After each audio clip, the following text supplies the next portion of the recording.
जय हिंद दोस्तों, आज की क्लास में हम 6 मई का करंट अफेयर करेंगे। ठीक है, आज हम देखते हैं क्या क्या क्वेश्चन रहेंगे और प्लस इसको हम 3 पार्ट्स में करेंगे। 20 मिनट्स की वीडियो रहेगी। ठीक है, और जितने 1 मई से लेके अभी तक जितने करंट अफेयर हम इनके रिवीजन भी करेंगे। ठीक है, चलिए स्टार्ट करते हैं। फर्स्ट क्वेश्चन देखते हैं। फर्स्ट क्वेश्चन बहुत इंपॉर्टेंट है। ये काला धन, यहाँ पे एक इंडिया का एक प्रोजेक्ट था जिसमें हमने सी रूट से जोड़ना था भारत के अलग अलग, खासकर एशियन कंट्रीज के साथ, साउथ ईस्ट एशियन कंट्रीज के साथ हमने इनको जोड़ना था। ये 2015-16 का एक प्रोजेक्ट है। ठीक है, सित्विक पोर्ट। ये सित्विक पोर्ट जो है म्यांमार में, याद रखिएगा, बड़ा इंपॉर्टेंट क्वेश्चन है ये। सित्विक पोर्ट 2015-16 में हमने इसको पूरा ही पढ़ा था। तब ये स्टार्ट हुआ था प्रोजेक्ट किसके अंदर, यहाँ पे मल्टी काला धन। ठीक है, ये याद रखिएगा। सित्विक पोर्ट म्यांमार में बना है। ये भारत को किससे जोड़ेगा, साउथ ईस्ट कंट्रीज। ठीक है, अब साउथ ईस्ट कंट्रीज जो है इस तरफ, ठीक है, इस तरफ ही है ना। अब हमें इनको जोड़ने के लिए यहाँ जाना। नॉर्थ ईस्ट के लोगों को ना, नॉर्थ ईस्ट के लोग 2014 से पहले ना साउथ ईस्ट या चाइना के साथ, इन कंट्रीज के साथ ट्रेड नहीं कर पाते थे। ठीक है, इंडिया ने इतनी अपॉर्चुनिटी क्रिएट कर दी कि इनके साथ ट्रेड हो। अब सित्विक पोर्ट बनने से क्या फायदा होगा कि हम डायरेक्ट सित्विक पोर्ट से एंटर कर पाएंगे। कहाँ पे, साउथ ईस्ट कंट्रीज के साथ। डिस्टेंस कम होगा, पैसा भी कम लगेगा, बचत होगी। सबसे ज्यादा क्या होगी, भारत की बचत होगी। आपको याद रखना है सित्विक पोर्ट। 2 पोर्ट याद रखिएगा, 3 पोर्ट है अभी जो फंक्शन करते हैं। सित्विक पोर्ट है ये, एक मिनट, हाँ, सित्विक पोर्ट। सित्विक पोर्ट। दूसरा कौन सा है, जो अफगानिस्तान के, अगर हमें अफगानिस्तान में कुछ भी डिलीवर करना है तो हम कौन से पोर्ट का यूज करेंगे, हाँ, शाबर पोर्ट। ठीक है, याद रखिएगा, शाबर। ये दोनों ही इंपॉर्टेंट पोर्ट हैं। ठीक है, ये कहाँ पे है, म्यांमार, और ये जो है अफगानिस्तान। हम अफगानिस्तान में कुछ भी डिलीवर करना हो तो इस शाबर पोर्ट से कर सकते, क्योंकि पाकिस्तान के साथ तो हमारे रिलेशन नहीं है। तो अगर अफगानिस्तान जाना हो तो पाकिस्तान से सीधा जाते हैं, बट अब हम अफगानिस्तान किस रूट से जाते हैं, शाबर पोर्ट से। ठीक है, सेंट्रल एशिया भी। बट हमारी जो पार्टीशन है ना, बड़ी सोच समझ के की गई है, ताकि इंडिया का हमेशा ट्रेड करने का जो प्रोसेस है वो डिफिकल्ट रहे। हमें सेंट्रल एशिया से काट दिया गया। ठीक है ना, यहाँ पे हम यहाँ से सेंट्रल एशिया होते थे आराम से, क्योंकि हमें पता है कि भारत सेंट्रल एशिया और ट्रेड कब से, भारत सदियों से कर रहा था। ठीक है, अगर हम यहाँ से काट देंगे तो ना हम सेंट्रल एशिया पहुंच सकते हैं, ना यूरोप पहुंच सकते हैं। सुभाष चंद्र बोस सुना, जब वो कहाँ गए थे, जर्मनी, बाद में तो जर्मनी गए थे। ठीक है, वो रशिया जाना चाहते थे, जर्मनी पहुंच के इसी रास्ते से होके गए थे। अब जब हमने ये रास्ते ही बॉर्डर बना दिए तो कैसे जाएंगे। तो हमें यूरोप में, सेंट्रल एशिया में ट्रेड करने के लिए बड़ी डिफिकल्टीज होती थी। पहले यूरोप जाते थे, फिर यूरोप से सेंट्रल एशिया आते थे। अब ये शाबर पोर्ट बन गया, हम सेंट्रल एशिया भी आराम से एंटर कर सकते हैं। इसमें बहुत सारे बेनिफिट, एडवांटेजेस ये है कि यहाँ पे हमारे देश का पैसा बचता है। जितना पैसा बचेगा उतने देश को बेनिफिट होगा, और वही जो मनी है हम किसी और प्रोजेक्ट में लगाएंगे। ठीक है, इसी तरह जो हम ये लाइट्स जो CFS, हाँ, ये जो लाइट्स का यूज करते हैं, इसमें भी देश को बड़े सारा इनकम बचती है। ठीक है, पहले इतनी इलेक्ट्रिसिटी वेस्ट होती थी, अब भी। उसके बाद एक सर्वे आया था, कितनी इलेक्ट्रिसिटी, कितने एडवांटेजेस, कितना इंडिया को बेनिफिट हुआ, कितने बड़े सारी स्कीम जो भारत ने 2014 के बाद लगाई, उसमें देश को बहुत ज़्यादा बेनिफिट्स हुए। अब यहाँ पे देखिए, प्राइम मिनिस्टर ने खुशी जाहिर की है कि एक वेसल कहाँ से चलेगा, श्यामा प्रसाद मुखर्जी पोर्ट। श्यामा प्रसाद मुखर्जी पोर्ट कहाँ पे है, कलकत्ता वेस्ट बंगाल। ठीक है, यहाँ से ये चलेगा। ठीक है, कहाँ तक एक्सपोर्ट की इनॉग्रेशन होगी? 64 म्यांमार। म्यांमार को हम पहले बर्मा, म्यांमार बहुत इंपॉर्टेंट है। और 1857 रिवॉल्ट में जो लास्ट मुगल एम्परर था कौन था? बहादुर शाह जफर। बहादुर शाह जफर को 1857 की रिवॉल्ट में म्यांमार बर्मा में यंगून में भेजा गया। कहाँ पे? म्यांमार की सबसे बड़ी सिटी है रंगून। ठीक है, और इसको कहाँ भेजा गया था? यंगून। यहाँ पे इनकी डेथ हो गई थी। उसके बाद कभी भी बाहर लौट के नहीं। इसने कहा था मुझे 2 गज जमीन नहीं मिली, इसको अपने देश की 2 गज जमीन नहीं मिली। आप यहाँ पैदा होते हो ना, उस धरती के साथ बड़ा लगाव होता है। ठीक है, तो अपनी ही धरती इसको नहीं मिली, इसलिए इसने कहा कि मुझे 2 गज जमीन नहीं मिली। म्यांमार जो है इसको ऑफिशियली पहले बर्मा के नाम से जाना जाता था, अब इसको म्यांमार। और इसकी कैपिटल है नाईपाई दा। नाईपाई दा। और करेंसी है क्या? क्या है? क्या इसकी करेंसी है और कैपिटल है नाईपाई दा। और बांग्लादेश और इंडिया इसके नॉर्थ वेस्ट में है, चाइना इसके नॉर्थ ईस्ट में है, लाओस एंड थाईलैंड इसके ईस्ट एंड साउथ ईस्ट में है, Andaman sea and the bay of Bengal के south and the south west में है। ठीक है, Naypyidaw is the capital and the kyat is the currency. और सीयूईटी में याद करना। ठीक है, क्योंकि सीयूईटी के एग्जाम में बहुत जरूरी है ये स्टेट्स एंड कैपिटल। एक क्वेश्चन रहेगा, अब कौन सा रहेगा अब मुझे नहीं पता। यहाँ पे देखिए, मैं आपको इसके 2-3 चीजें करा रही हूँ जो आपको ये south Asian south east countries है जिनको एशियान के नाम से जानते हैं, जिनको हम एशियान के नाम से। Association of south east Asian nation, association of south east Asian nation. पहले 5 कंट्री थी जिन्होंने एशियान बनाया, अब 5 और कंट्रीज मिलकर जिन्होंने एशियान की सब एशियान को कंप्लीट करते हैं। ठीक है, कौन कौन सी है? 10 कंट्रीज देखिए, एक मिनट, ये नहीं है। ठीक है, ये नहीं है। 1 2 3 4 5 6 7 8, हाँ ये नहीं। यहाँ पे देखो, ब्रुनेई की कैपिटल मैंने लिखी है ताकि आपको याद हो जाए। बहुत इजी है, बंदर सारे भगवान, बेगवान है इसका नाम। ठीक है, बेगवान, बंदर सरी बेगवान। ठीक है, ट्रिक्टा लंदन में। कंबोडिया, हिल रहा है भाई। अन्ना तू थोड़े में पैर कर दे, हाँ तू बैठ कर आपकी हिलता दूंगा पीछे को है। ठीक है, कंबोडिया, पैन कंबोडिया। ठीक है, बंदर ब्रुनेई। ठीक है, इंडोनेशिया,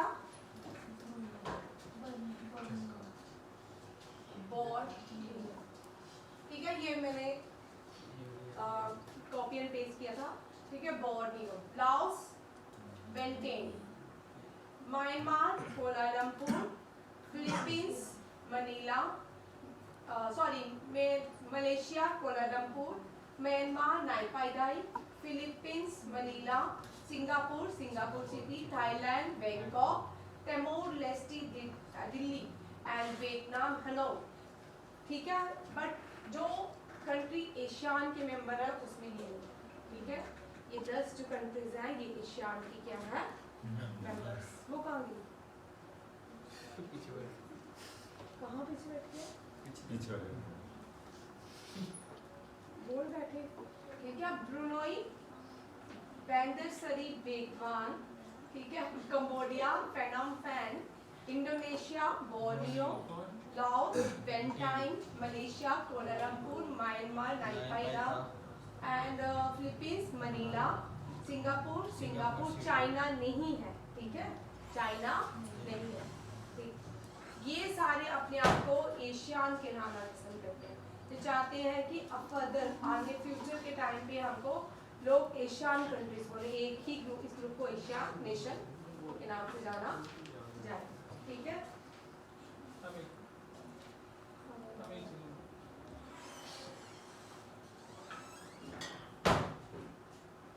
ये हिमकोश हिमकोश का मतलब होता है डिक्शनरी। हिमकोश का क्या मतलब होता है? डिक्शनरी। ठीक है, गिनीज वर्ल्ड बुक में इसने रिकॉर्ड बनाया है। असम की डिक्शनरी है जिसका नाम क्या है? हिमकोश। ठीक है, इसका ब्रेली एडिशन जो रहा Assamese dictionary Hemkosh enter Guinness world record. ये इसमें कितने वर्ड्स हैं? 9640 words, printed in 21 volumes, 6 part across 10,279 pages and weight 80.800 kg। याद रखना है, ये ऑक्सफोर्ड के बाद सेकंड लार्जेस्ट डिक्शनरी बनी है। First Assamese language dictionary Hemkosh was compiled by किससे? 19वीं सेंचुरी में कंपाइल की गई थी हेमचंद्रा ने। हेमचंद्रा के मरने के बाद 4 साल बाद इसको पब्लिश किया गया। ठीक है, ये यहाँ पे मैंने लिख दिया। South east Asia is composed of 11 countries, 10 countries, 11 मुझे चेक करने दो। ठीक है, Brunei, Burma, Myanmar, Cambodia, Timor Leste, Indonesia, Laos, Malaysia, the Philippines, Singapore, Thailand and Vietnam. ये सारे इंपॉर्टेंट क्वेश्चन, ठीक है, एग्जाम में पूछे जाते हैं। असम को हम कल डिस्कस कर चुके हैं। ठीक है, असम जो है नॉर्थ ईस्ट में है। सुनिधि मणिपुर की कैपिटल। मणिपुर में सब कुछ क्या हो गया कल से?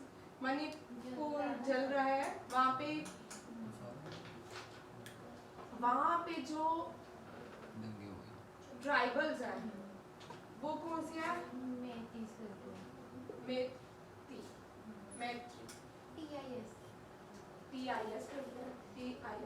मैटिस यहाँ की लोकल लोग हैं यहाँ। ठीक है, यहाँ की कम्युनिटी जो है 80% है। अब ये बोल रहे हैं हमें क्या डिक्लेयर करो? Schedule caste. क्यों? जो बाकी लोग हैं ना, नागा और जो 2 और ट्राइबल्स हैं, वो क्रिश्चियन कम्युनिटी या किसी और कम्युनिटी से बिलोंग करते हैं। उनको क्या, इनको अपनी ही लैंड में, ये कि पहाड़ों में आगे पीछे लैंड नहीं ले सकते। ठीक है, और इनको बेनिफिट्स कम है, तो इनको जो 10% है, कम पॉपुलेशन है, मिनॉरिटी में है, वो लोग बोल रहे हैं ये क्यों डिमांड कर रहे हैं एक शेड्यूल ट्राइब कास्ट में रिजर्वेशन मांगने की, और फिर इसीलिए ये लड़ाई शुरू हुई। ठीक है, बड़ी सारी कहानियां हैं भारत में। ठीक है, अपने ही देश में ये लैंड नहीं ले सकते। जैसे हम JNK में था, अगर कोई बेटी शादी करके जाती है, वापिस आने पे उसको क्या है कि यहाँ की लैंड पे कोई भी राइट्स नहीं है, पेरेंट्स उसको कोई भी लैंड। बट कोई मुस्लिम लड़की पाकिस्तान में शादी करके वहाँ के सिटीजन से शादी करती और इंडिया में JNK में लैंड को क्लेम कर सकती थी। बट कोई अदर कास्ट के लोग किसी स्टेट से बाहर चल जाती, इंडिया में कहीं भी शादी करती, वहाँ से आके यहाँ पे अपनी लैंड, पेरेंट्स की प्रॉपर्टी को क्लेम नहीं कर सकते। बट पाकिस्तान में आप जिस मर्जी से शादी करो, यहाँ की लैंड को क्लेम कर सकते। ठीक है, ये 370 थी। इसको बाद में डिस्कस करते हैं। हिमाचल प्रदेश के चीफ मिनिस्टर सुखविंदर सुक्खू। ठीक है, टाइम भी देखो, सुखविंदर सुक्खू। इन्होंने स्पीति वैली जो है उनकी वुमेन्स के लिए, एक मिनट इनको बोलो शोर मत डाले, बाहर चेयर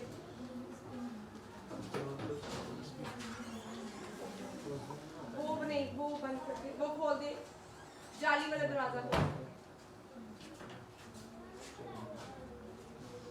जाली वाला दरवाजा खोल दे, बाहर। और इनको बुलाना है, एक को मेरे पास बुला।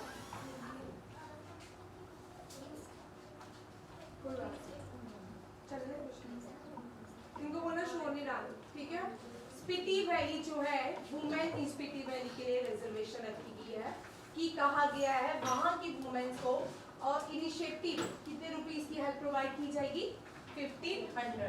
ठीक है, स्पीति वैली एक दूर दराज एरिया है हिमाचल में, यहाँ पे लाइफ एग्जिस्ट बड़ी कम होती है, बहुत कम लोग यहाँ पे रहते हैं। ठीक है, हम साल में ज़्यादातर इसमें बर्फ ही पड़ी रहती है। और ये अप्रूवल किसने दिया है? Chief minister of Himachal Pradesh. Himachal cabinet led by chief minister Sukhvinder Sukhu announce 2 बार हो गया, announce a monthly initiative of ₹1500 a woman in pretty well. Next है ये ओलंपिक सिल्वर मेडलिस्ट है निजल अमोंग, इनको 3 साल के लिए बैन कर दिया। इनको कितने साल के लिए बैन किया है? 3 साल। जॉफ्री एवेन्यू ये पहले भारतीय है, ये पहले भारतीय बन चुके हैं जिसने मोटर मोटरमिस राइडर बाइसाइकिलिस्ट बाइक राइडर बने हैं, ये पहले भारतीय जिन्होंने पार्टिसिपेट किया है। कहाँ पे? फोर्ट गिल में FIM world junior dynamics at the circle the Estoril in Portugal. याद रखिएगा पहले भारतीय कौन बने हैं? जॉफ्री एवेन्यू। ठीक है, Jeffrey Emmanuel become the first Indian rider to participate in FIM world junior grand prix. ठीक है, ये इंपॉर्टेंट क्वेश्चन है। आगे है P मल्लिकार्जुना प्रसाद। P मल्लिकार्जुना प्रसाद जो है MD बने हैं कोल इंडिया के। कोल इंडिया के न्यू MD कौन बने हैं? P मल्लिकार्जुन प्रसाद। आप इसको याद रखिएगा, P मल्लिकार्जुन। ऐसे इनका नाम है पोलावीरप्पू। क्या है? Polavarapu Mallikarjun Prasad appointed as the new managing director of coal. Very very important question. याद रखें हिमाचल प्रदेश कैबिनेट, हिमाचल प्रदेश के चीफ मिनिस्टर हैं सुक्कू है ना। कर्नाटका। आगे देखिए मोस्ट इनोवेटिव स्टेट भारत की कौन सी है? बनी है कर्नाटका। ठीक है, कर्नाटका में वैसे भी बहुत सारी कर्नाटका भारत की बड़ी प्रोमिनेंट सिटी है। ठीक है, याद रखिएगा। अभी हम इसके बारे में पहले करेंगे। कर्नाटका की कैपिटल है Bengaluru. Most innovative state declare किया किसने? नेशनल मैन्युफैक्चरिंग इनोवेशन सर्वे के अकॉर्डिंग। इसका पहला सर्वे जो आया था 2011 में आया था। ठीक है, 2011 में सर्वे आया था। और आज जो सर्वे आया है जिसमें टॉप मोस्ट इनोवेटिव स्टेट किसको डिक्लेयर किया गया है? कर्नाटका के बाद दादरा नगर हवेली, दमन एंड दीव, तेलंगाना एंड तमिलनाडु। ये इसका मतलब ये वाले स्टेट्स भी बड़े सारे काम कर रही है इनोवेटिव में। तेलंगाना, कर्नाटका, तमिलनाडु हाईएस्ट शेयर है इनका 46.18%, 39.10% एंड 31.90%। उड़ीसा, बिहार, झारखंड ये लोवेस्ट शेयर है। बाय देखिए उड़ीसा, बिहार, झारखंड लोवेस्ट शेयर करते हैं, सबसे कम शेयर करते हैं JNK का तो बिना नहीं है। ठीक है, गुजरात, दादरा नगर हवेली ये सारा काम ये फ्रीक्वेंसी में काम कर रहे हैं बैरियर्स टू इनोवेशन। ये बड़े इंपॉर्टेंट स्टेट्स हैं। ठीक है, ये सारी लोवेस्ट में देखना उड़ीसा, बिहार और तीसरी है झारखंड और हाईएस्ट में कर्नाटका, तमिलनाडु, दादरा नगर हवेली, तेलंगाना। ये मोस्ट इम्पॉर्टेंट क्वेश्चन है, ये भारत का सर्वे है, इसको कर सकते हैं इसका आने का, इसमें बायस नहीं होगा। ठीक है, क्योंकि स्टेट के अलग अलग जब स्टेट का सर्वे होता है स्टेट के अकॉर्डिंग होता है और स्टेट जो सेंसस में आएगा उसी के अकॉर्डिंग सर्वे दिए जाते हैं। अब कर्नाटका से देखिए बेंगलुरु के बहुत सारे निकनेम हैं, देव बताएगा। देव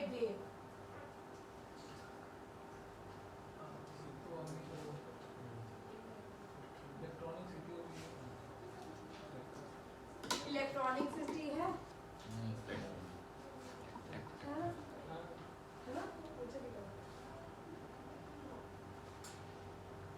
garden city of India, city of India. Karnataka को बेंगलुरु को गार्डन सिटी ऑफ इंडिया के नाम से जाना जाता और साइंस सिटी ऑफ इंडिया और हाँ स्पेस सिटी ऑफ इंडिया और silicon city of India,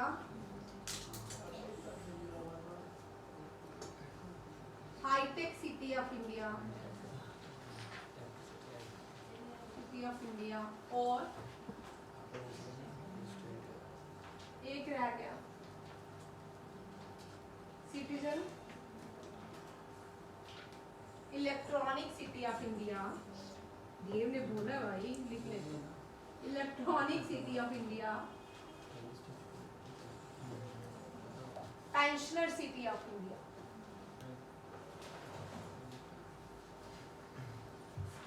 city of India, ठीक है। Garden city, science city, space city, silicon city, hi tech city, electronic city and pensioner city of India. अब यहाँ पे 2 question होंगे, ठीक है। 49th UNESCO world heritage site जो 2022 में डिक्लेयर की गई वो कौन सी सिटी से है? 49, ओ सॉरी 39 कौन सा है? रामपा,